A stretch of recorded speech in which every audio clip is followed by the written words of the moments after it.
I'm unbuilding what someone else built. And each one's done a little differently. You know, it's the history of farming and country living. My name is Ray Trotta, and I started the Tennessee Barnwood Company, LLC, in March of 2010. Well, the way I got the idea was a friend of mine lived next door to a barn that had been slowly being dismantled, I guess over maybe 10 years, but wasn't coming down. It was still there. And I had had a few corporate jobs in my history, and I decided that I really wanted to work for myself. I was aware there was some value in the wood. Turns out they had been looking for somebody to remove it for them, and that was the Turner barn in West Knoxville. That was the very first one. It was built around the 1890s, and that started this whole process. I provide the service of removing the barn in exchange for the wood. I dismantle old homes, any kind of old building, but I never know really how it's gonna go until I get into it, because each one's different. So at the time, I didn't know how I was gonna do it. I didn't know where this was gonna go, but I had a feeling, all I had was a feeling that this was something that I wanted to do. And I didn't know how to do it, but I trusted myself enough that I could figure out how to do it. Each one of these structures has a very distinct personality, and I wouldn't say that they're haunted, but there are many, many generations of people whose lives and livelihood depended upon this structure for their existence. And I mean, it gives me goosebumps just thinking about it, because it was an important part of daily life. Without it, you didn't have a place to put your equipment, you didn't have a place to put your animals or your supplies. It is coming to an arrangement with, an understanding, maybe is a better word, with the building, with the structure.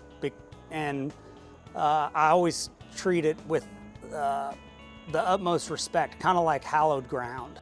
The safety involves working around the barn first. I mean, I can walk into one, and I'm not a structural engineer, but I would say I'm about as close as you can get to being an expert on barn structures.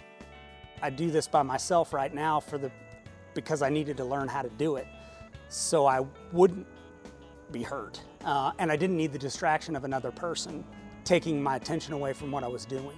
And so I work outside the barn first, clearing trees and brush, and usually there's tin and barnwood that's fallen off, and there's always a reason someone wants these down. I'm collecting throughout the entire process. I would say 50% of the time I use the winch that's on the front of my truck, and 50% of the time I use a sledgehammer. I always let gravity work for me, and then you hear it creak, and I mean, it makes a loud, it'll echo in the whole valley. It's loud.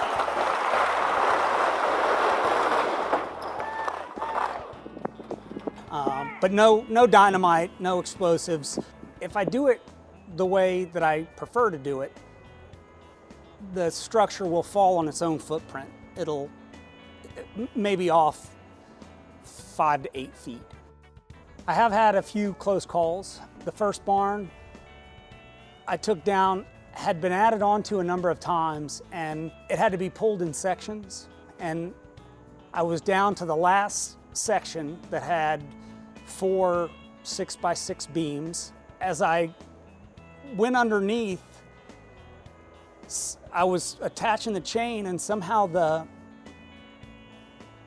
weight shifted, and the roof, the corner just dropped down and hit me right square on top of the head, the hard hat, and didn't hurt a bit, but dropped me to my knees and started sliding forward. It ended up digging in about 2 feet into the ground. Potentially could have crushed me, but it stopped at this piece of limestone. When I started, I knew there was some value in the wood. I wasn't sure where the niche was, but I trusted that I could figure that out. Well, I was walking through an antique mall one day, and I saw a table that had wood that was almost identical to what I was taking down. This was the very first barn. It looked like 4 pieces of wood. It was like a 5x3 dining room table, very simple. And I looked underneath, I looked at how it was put together, and I said, I can do that.